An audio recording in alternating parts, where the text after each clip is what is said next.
The day my son asked me to sign the papers was the day I realized love can be both shelter and storm. But that moment did not begin with papers. It began with a house. I built that house brick by brick, paycheck by paycheck, prayer by prayer. When my husband died, Daniel was only 6 years old. He still believed fathers came home at dinner time and that broken things could always be fixed with glue. I did not have the heart to tell him some things, like a heart, cannot be repaired once they stop. Grief is heavy, but debt is heavier. I worked mornings at the school cafeteria and evenings cleaning offices downtown. I learned the smell of bleach better than perfume. I learned how to stretch ground beef into 3 meals. I learned how to smile when Daniel asked why other children had 2 parents at the school play. And slowly, quietly, I saved. The house was small when I bought it, 2 bedrooms, chipped paint, cracked tiles in the kitchen. But it had a sturdy foundation. I remember placing my palm against the living room wall and thinking, this will hold us. Stability versus uncertainty, shelter versus fear. That house became my promise to my son that no matter what the world took from us, we would not be uprooted. Daniel grew inside those walls. He learned to walk across that living room floor. He studied at the dining table I refinished myself. On nights when storms shook the windows, he crawled into my bed and I would whisper, "This house is strong. We are safe." And we were. Years passed. My body grew tired, but Daniel grew tall. I packed lunches. I attended parent-teacher meetings. I clapped the loudest at his graduation. Every sacrifice felt lighter when I saw his name on a diploma. He was my pride. When he received a job offer in the city, I cried in the kitchen, not because I was sad, but because he had outrun the limitations I once feared would cage him. The house had done its job. It had raised a man. But houses do not prepare you for distance. When Daniel met Vanessa, he was 28. He brought her to Sunday dinner with flowers and nervous excitement. She was beautiful in a polished, effortless way, perfect nails, soft perfume, a smile that never quite reached her eyes. She called me Mrs. Carter instead of Mom. I told myself that was modern independence. Times had changed. Young women valued boundaries. That was healthy. Tradition versus modernity. At dinner, I served roast chicken and mashed potatoes, Daniel's favorite. Vanessa asked if I had considered replacing the old cabinets in the kitchen. "They're charming," she said, but her tone suggested the opposite. I smiled. "They've lasted 20 years. I suppose they'll last a few more." Daniel laughed lightly. "Mom hates change." I wanted to tell him that wasn't true. I had changed everything after his father died. I had changed jobs, routines, dreams, but I let it pass. Small comments are seeds. You do not notice them at first. They sit quietly in the soil. Over the next year, those seeds sprouted. Vanessa preferred takeout over home-cooked meals. She preferred city condos over suburban houses.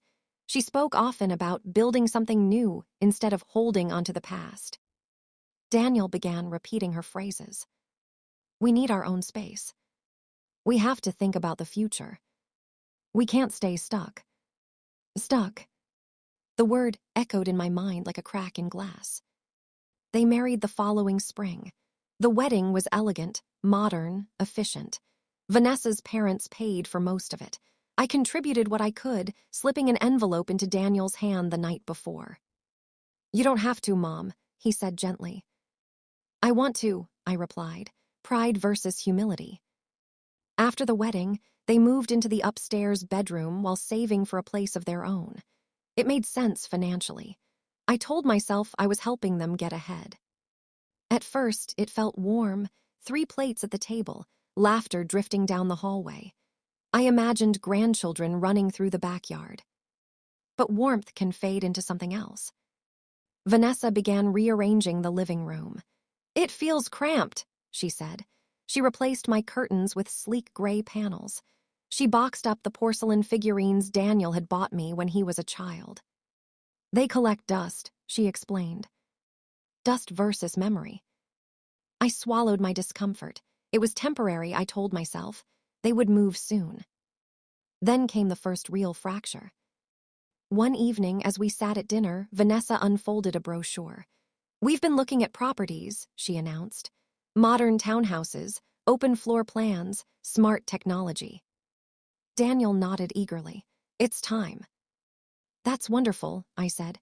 "I'm happy for you." Vanessa's smile sharpened. "Actually, we were thinking, maybe we don't need to buy something entirely new." I looked up. "This house is in a great location," she continued. "With renovations, it could double in value." Renovations. Daniel cleared his throat. "Mom, what if we invested in this place instead? Knock down a few walls, update everything. It would make sense financially." Financially. I studied his face, searching for the little boy who once built pillow forts in that living room. I saw only a man calculating square footage. "It's your house, of course," he added quickly. "We just think it could be ours." Ours? The word settled heavily between us. "It is your home," I said slowly, "but it is also mine." Vanessa's fork paused midair. "No one is saying it isn't," she replied too quickly. Silence followed. From that night forward, conversations shifted. There were talks of loans, of contractors, of unlocking equity. Vanessa mentioned that her parents believed older homes were wasted assets. Asset. I had never thought of my home as an asset. It was security. It was sacrifice turned into shelter.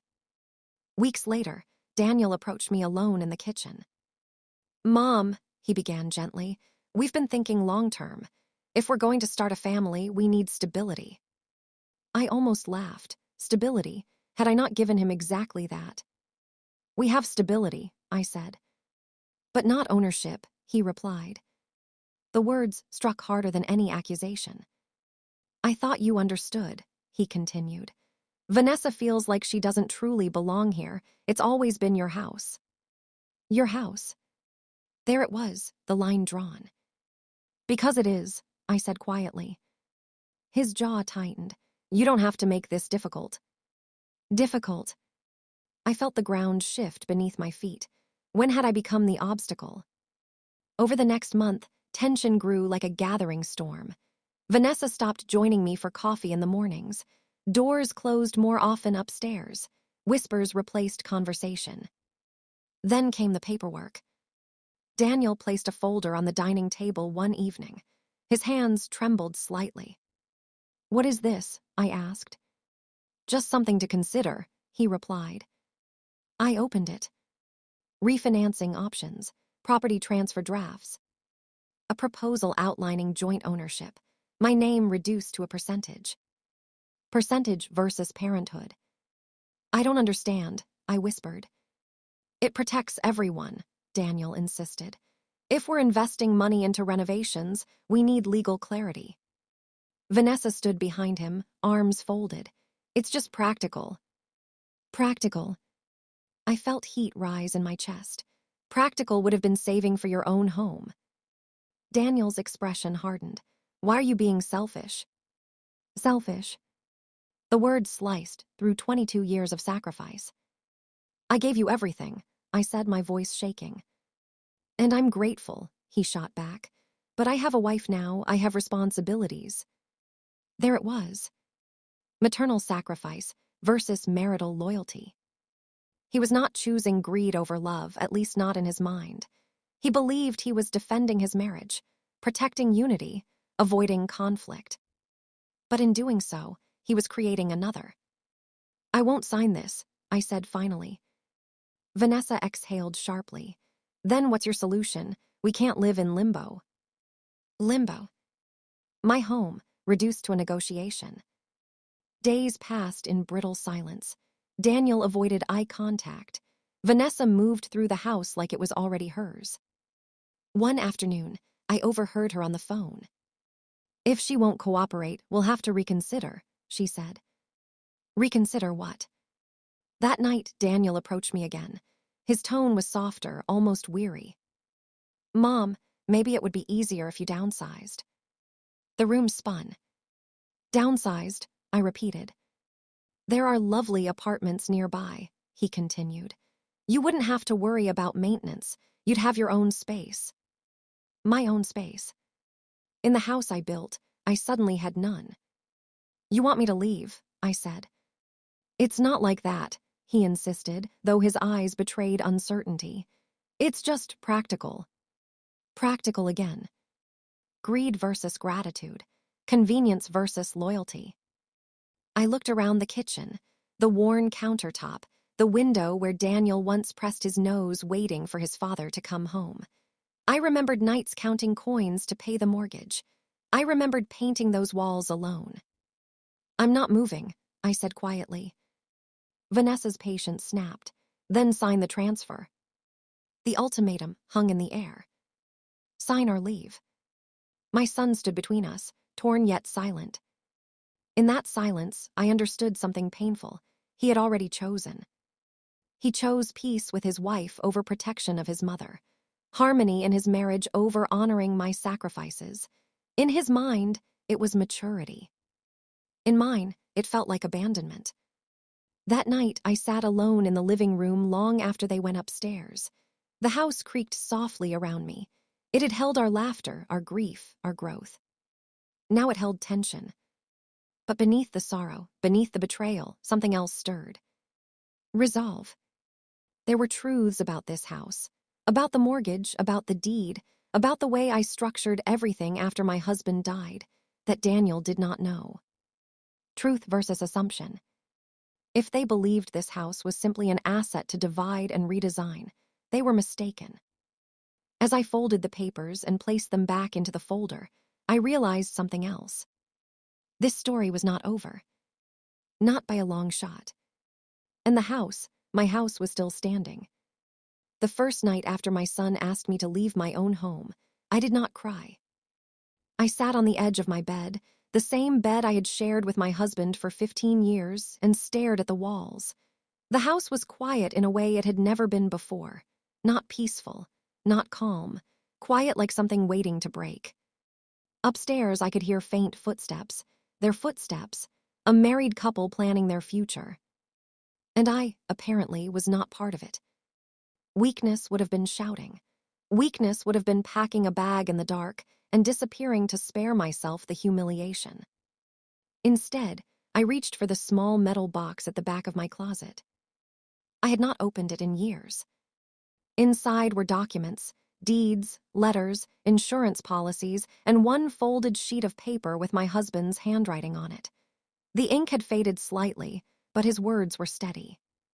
Protect the house, protect him, even from himself. I traced the signature with my thumb. After Daniel's father died, I had learned something quickly. Love is not enough. Love does not stop banks from foreclosing. Love does not protect inheritance from poor decisions. Love must be structured. So I structured it. When I bought the house, I placed it in a living trust. Not because I distrusted my son, but because I understood life. I understood youth. I understood influence. The trust stated clearly, the house would remain solely under my authority until my death. Upon my passing, ownership would transfer to Daniel, provided he was not under financial litigation, bankruptcy, or marital property dispute at the time. If such conditions existed, the property would remain protected until those matters were resolved. It was not punishment. It was protection. Protection versus entitlement. Daniel did not know the full details. He only knew that I had arranged things legally. He had never asked for specifics, and I had never felt the need to explain. Until now. The following morning, I made coffee as usual. My hands were steady. Vanessa entered the kitchen first. She looked surprised to see me composed.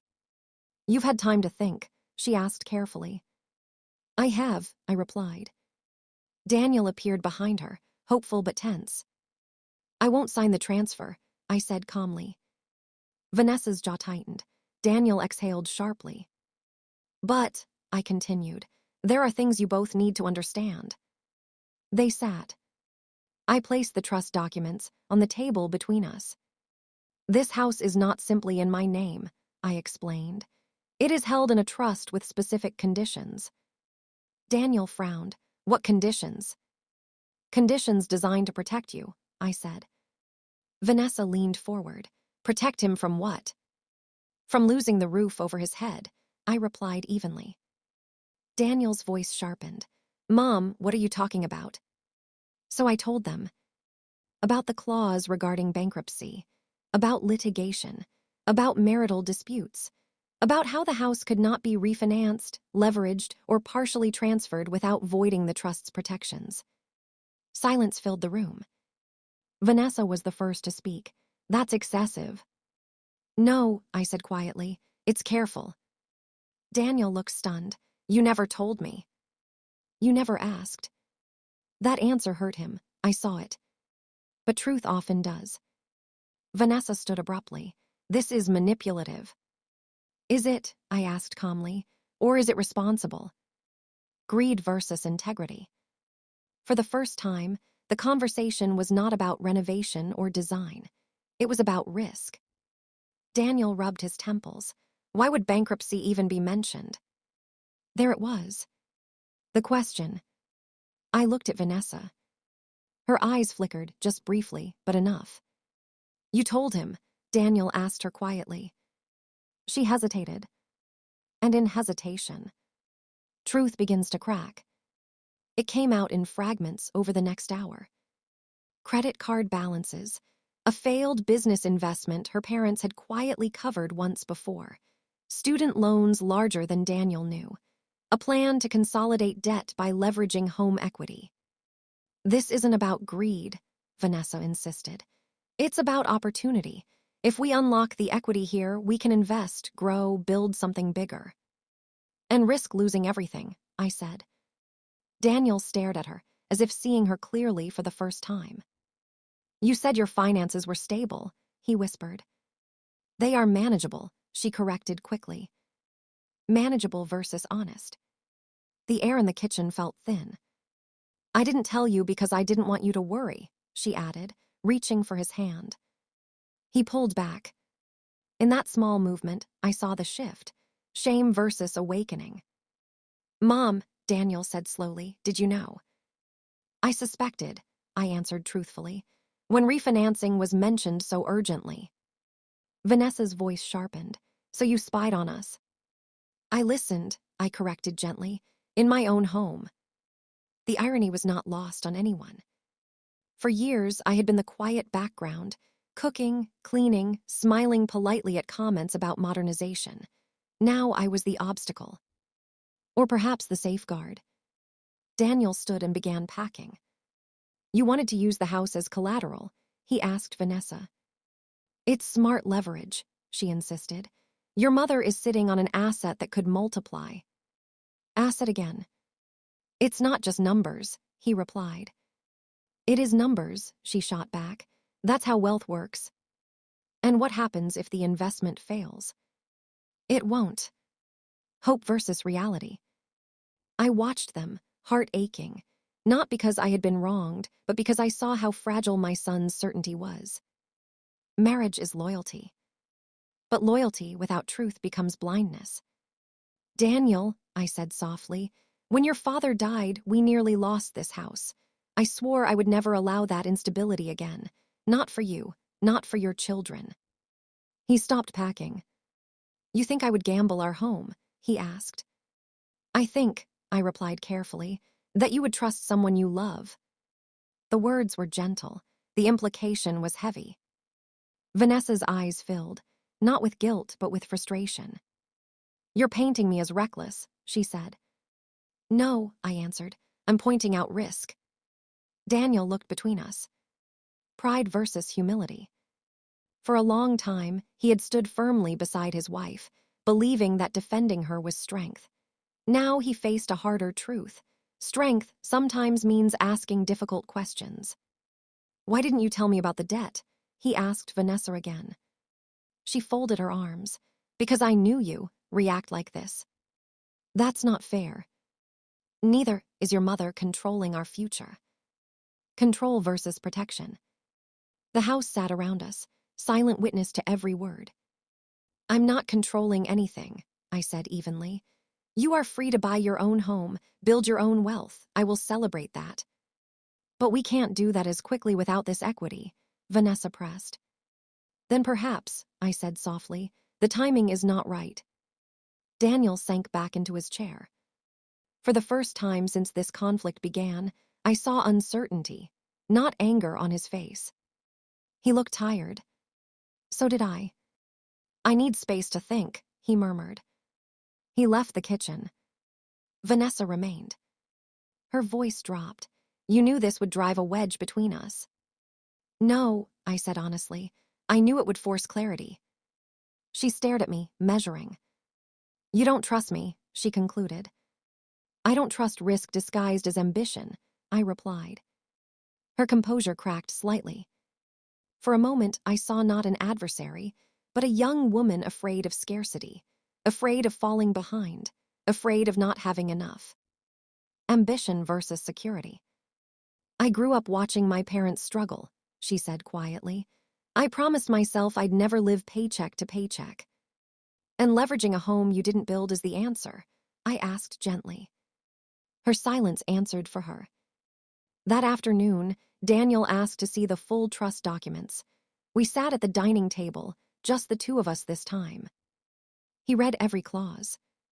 His face shifted from confusion to comprehension to something heavier, gratitude mixed with embarrassment. You were protecting me, he said finally. Yes. Even from my own decisions. Yes. He swallowed hard. I thought you were just refusing to let go. I am letting go, I said, of control over your choices, but not of responsibility over what I built. Responsibility versus resentment. He closed the folder slowly. I'm sorry, he whispered. The apology was not loud. It was not dramatic. But it was real. Upstairs, I could hear drawers opening and closing, Vanessa moving restlessly. The power dynamic had shifted, not because I asserted dominance, but because truth had surfaced. That evening, Daniel and Vanessa argued behind their closed door. I did not listen. Some conversations must unfold without witnesses. The next morning, Daniel came downstairs alone. She feels betrayed, he said. And you, I asked. He hesitated. I feel ashamed. I didn't question enough. I just assumed you were being difficult. That's easier, I said gently. Blame requires less courage than inquiry. He nodded slowly. What happens now? He asked. Now, I said, you decide what kind of man you want to be. Blind loyalty versus accountable love. Vanessa joined us later that day. Her eyes were red. I won't push for refinancing, she said stiffly. We'll look at other options. It was not an apology, but it was a step. Daniel reached for her hand. This time she let him. I should have been transparent, she added, barely audible. Transparency versus control. Weeks passed. The tension softened, though it did not disappear entirely. They began searching for their own place, smaller, modest, within their actual means. One evening, Daniel stood beside me in the backyard. I almost lost perspective, he admitted. You didn't, I corrected gently. You almost did. He smiled faintly. The house isn't just walls, he said.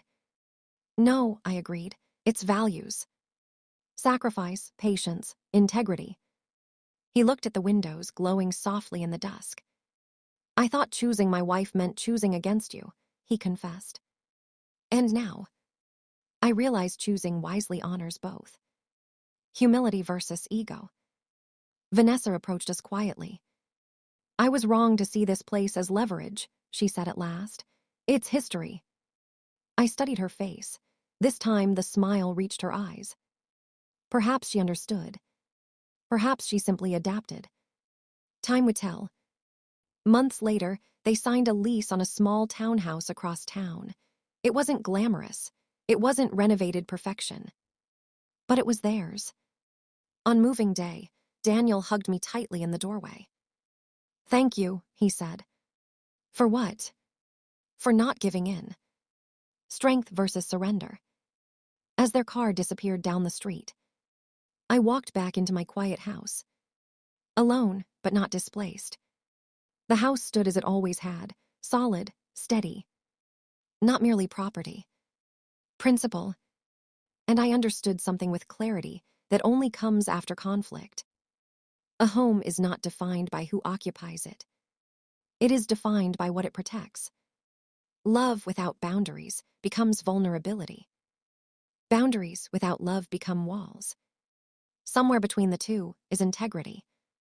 When loyalty is tested, when ambition collides with sacrifice, when pride threatens humility, what remains is character. The house had revealed theirs. And mine. So I ask you, when loyalty is tested, what truly makes a home?